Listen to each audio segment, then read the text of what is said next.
Mark Twain ஒருக்கா சொன்னார், அதாவது அமெரிக்கர்கள் புவியியலை கற்றுக்கொள்வதற்காகவே கடவுள் போரை படைத்தார் என்று. ஓமோம், அது மிகவும் ஆழமான ஒரு விஷயம். பாத்தியாளண்டா 2026ல ஈரானுக்கு எதிரா ஆரம்பிச்ச போர் இந்த மேற்கோளை 100% உண்மையாக்கியிருக்கு. நாங்க செய்திகள்ல வாசிக்கிற மாதிரி ஈரான் ஒன்றும் தோத்துக்கொண்டு போக இல்ல. நிச்சயமா இல்ல. களத்துல நிலவரம் வேற மாதிரி இருக்கு. அதுதான் இஞ்ச பெரிய ஆச்சரியம். ஈரான் ஏற்கனவே இந்த போரில வென்றுதுண்டா நீங்க நம்புவீங்களா?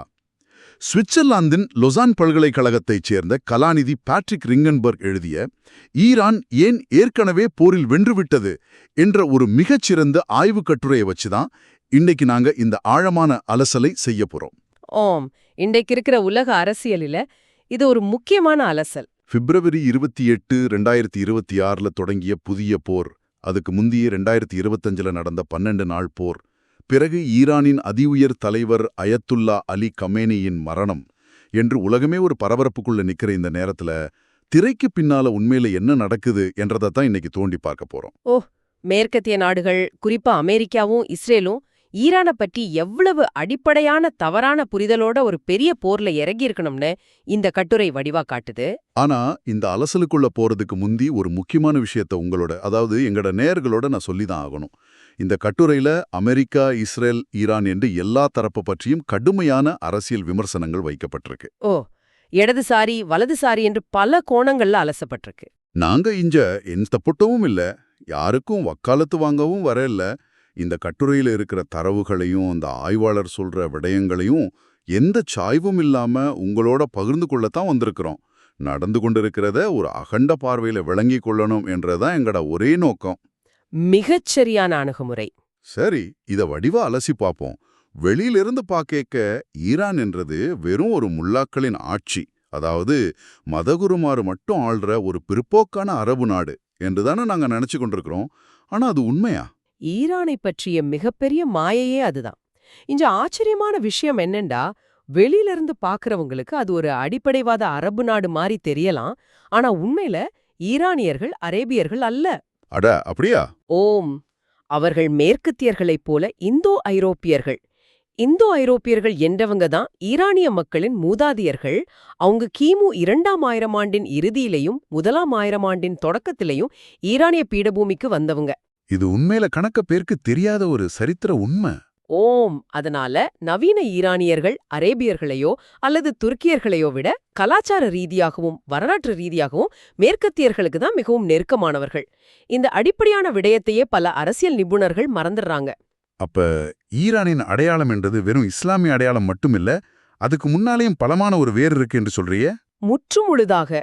ஈரானின் அடையாளம் என்றது பிரதானமா 3 தூண்கள்ல நிக்குது. முதலாவது தூண் அவங்களோட பழமையான ஈரானிய தேசியம். இது சும்மா நேத்து முளைச்சதில்ல. கிமு 6ஆம் நூற்றாண்டுல மாமன்னர் சைரஸ் உருவாக்கின சாம்ராஜ்யத்திலிருந்து தொடங்குது. அந்த பேரரசு மனநிலை அவங்களோட ரத்தத்திலே ஊறி போயிருக்கு. அப்ப 2வது தூண் இஸ்லாமிய அடையாளமா இருக்கும். சரியா சொன்னீங்க. 2வது தூண் தான் அவங்களோட இஸ்லாமிய அடையாளம். 7ஆம் நூற்றாண்டுல இஸ்லாம் அவங்களோட நாட்டுக்கு வந்தாலும் 16ஆம் நூற்றாண்டுல இருந்து தான் அவங்க ஷியா பிரிவைச் சேர்ந்தவங்களா இருக்கணும். சரி, 3வது தூண் என்ன? 3வது தூண் மேற்கத்திய தாக்கம். குறிப்பா 19ஆம் நூற்றாண்டுல இருந்து ஐரோப்பியர்களின் செல்வாக்கு, அவங்களோட கல்வி முறை, அரசியல் சிந்தனைகள் எல்லாம் ஈரானுக்குள்ள வர தொடங்கிச்சு. இந்த 3ம் சேர்ந்த ஒரு கலவைதான் ஈரான். ஓஹோ, 3ம் சேர்ந்த கலவை. ஓம், ஈரானில நாளாந்த வாழ்க்கையில இன்னைக்கு கூட 3 காலண்டர்கள், அதாவது நாட்காட்டிகள் பயன்படுத்துகினோம் என்றது உங்களுக்கு தெரியுமா? ஈரானிய, முஸ்லிம் மற்றும் மேற்கத்திய காலண்டர்கள். அப்ப இதன் உண்மையான அர்த்தம் தான் என்ன? ஈரான் என்றது ஒரு ஒற்றை மரம் இல்ல, அது பல விழுதுகளை கொண்ட ஒரு பெரிய ஆலமரம் மாதிரி. முல்லாக்கள் ஆட்சி என்று சுருக்கிறது அந்த ஆலமரத்துல இருக்கிற வெறும் ஒரு கிளைய மட்டும் பார்த்துட்டு மரம் என்ன நினைச்சு கொள்ற மாதிரி. சரியா? மிகச்சரியான உதாரணம். அந்த ஆலமரத்துல ஒவ்வொரு விழுதும் ஒவ்வொரு காலகட்டத்துல உருவானது.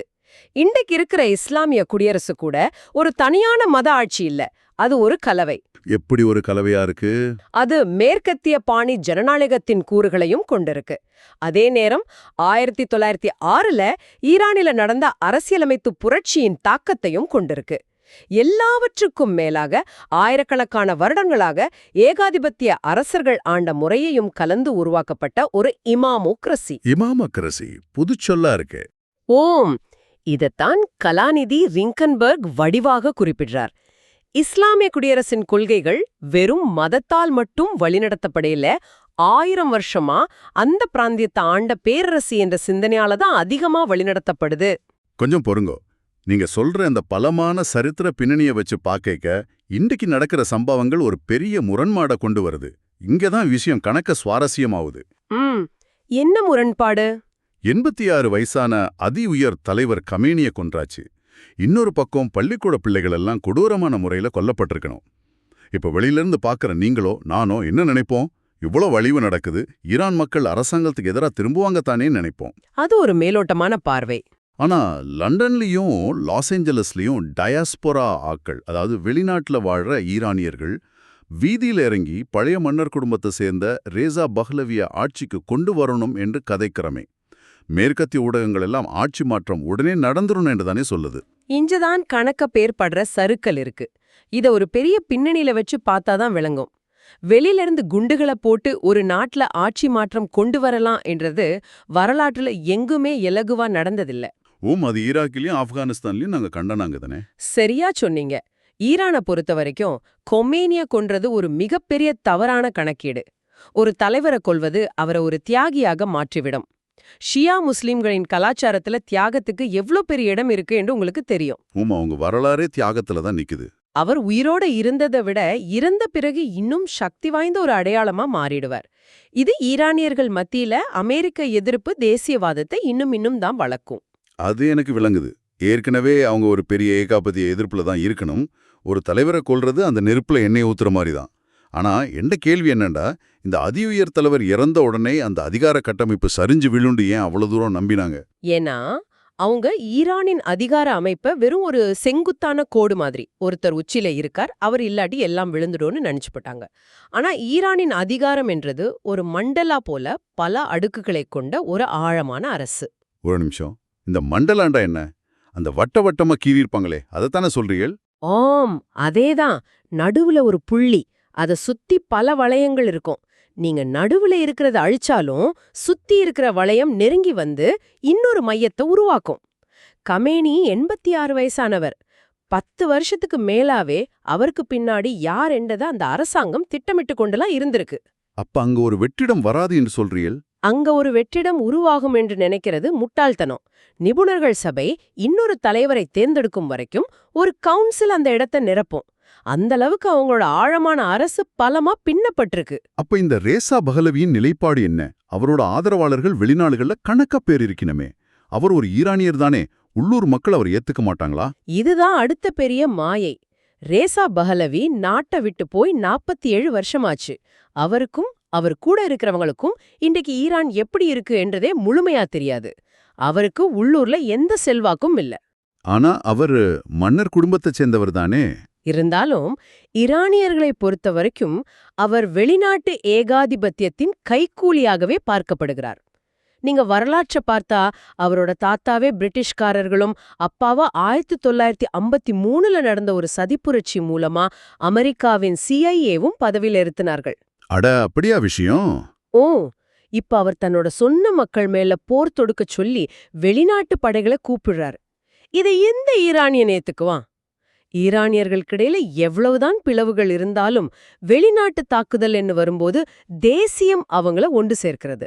ஆக வெளிநாடுகள்ல இருக்கிற ஈரானிய டயாஸ்போராவுக்கும் ஈரான்ல உண்மையில வாழ்ந்து கஷ்டப்படுற ஈரானியர்களுக்கும் இடையில ஒரு பெரிய இடைவெளி இருக்குன்னு சொல்றீள்? கட்டாயம்.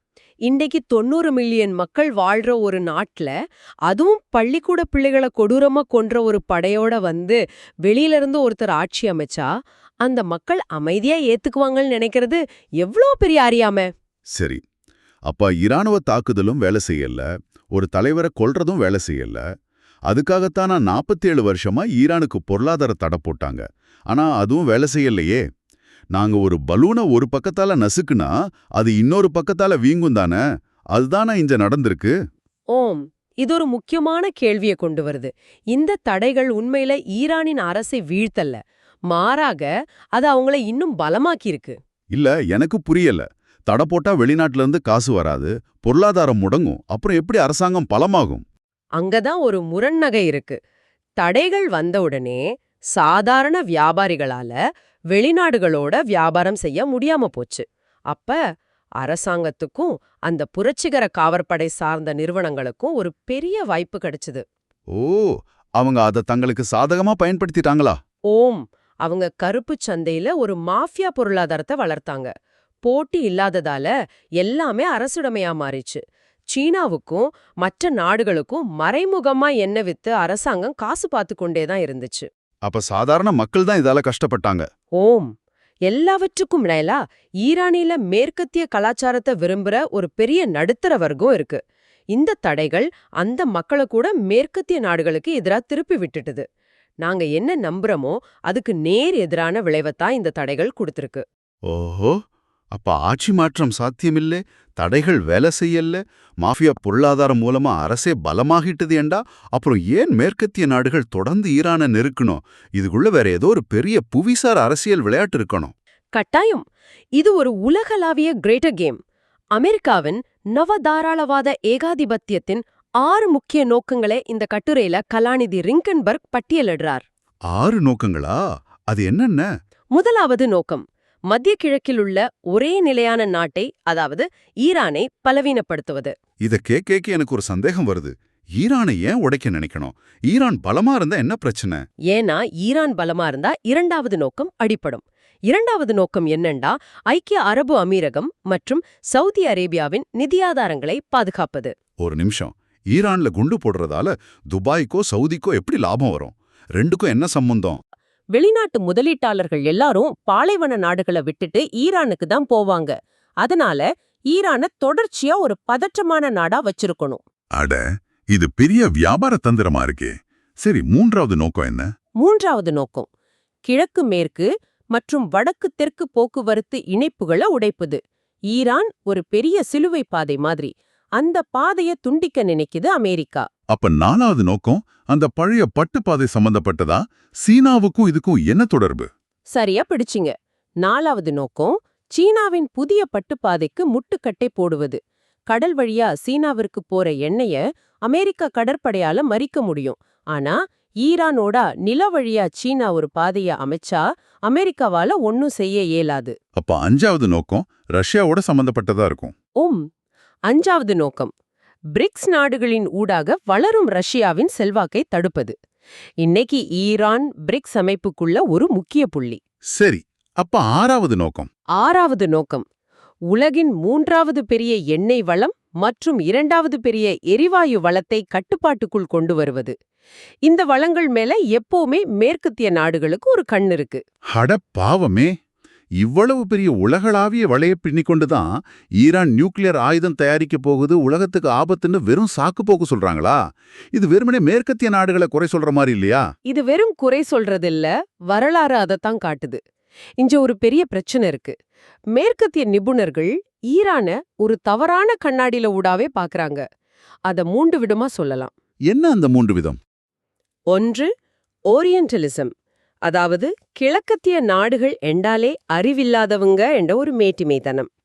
2, இஸ்லாமோபோபியா, இஸ்லாம் என்றாலே உலகத்தை பிடிக்க வர ஒரு அச்சுறுத்தல் என்ற பயம். 3, ஈரானோபோபியா. இந்த 3ம் சேர்ந்து ஈரானை பற்றி ஒரு தவறான கணக்க போட வச்சிட்டது. அதாவது எதிரிய குறைச்சு மதிப்பிட்டுட்டாங்க. அவங்க நினைச்சாங்க நாங்க குண்ட போட்டா அரசாங்கம் விழுந்துடும் என்று. ஆனா நடந்தது என்ன? ஈரான் திருப்பி அடிச்சுது. அந்த ராணுவ திமிர்தான் அவங்கள குருடாக்கிட்டது. ஈரான் திருப்பி அடிக்காதுன்னு நினைச்சாங்க, அடிச்சுது. மக்கள் புரட்சி செய்வாங்கன்னு நினைச்சாங்க, மக்கள் தேசத்துக்காக ஒன்றிணைஞ்சாங்க. இன்றைக்கு ஈரானோட ஏவுகணைகள் எவ்வளோ பலமானதோ அதை விட பலமானது அவங்களோட மூளைக்குள்ள இருக்கிற அந்த மனக்கட்டமைத்து. அப்ப இதன் விளைவுதான் என்னவா இருக்கும்?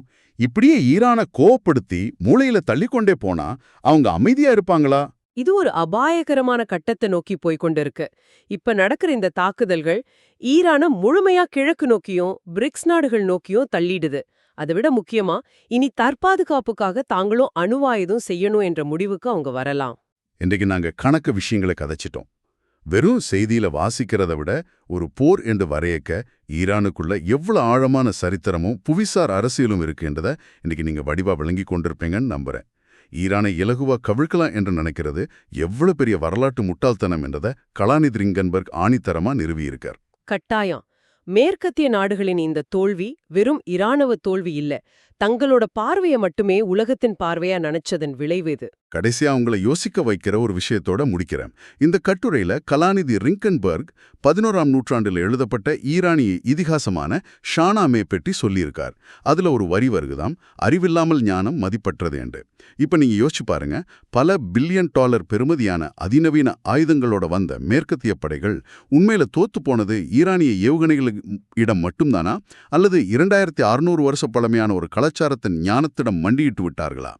ஈரானின் ஏவுகணைகளை விட அவர்களின் மூளைக்குள் தலைமுறையாக ஊறியிருக்கும் இந்த சரித்திர செருக்கு தான் உலக அரசியல்ல அவங்களோட உண்மையான ஆயுதமா? அந்த ஒற்றை எக்ஸ்ரே ரிப்போர்ட்டை வச்சு முழு உடம்பையும் கணிச்ச மாதிரி தான் இன்னைக்கு ஈரானை பார்த்து ஏமாந்து நிற்கிறாங்க. இன்னொரு சுவாரஸ்யமான ஆழமான அலசல்ல சந்திப்போம்.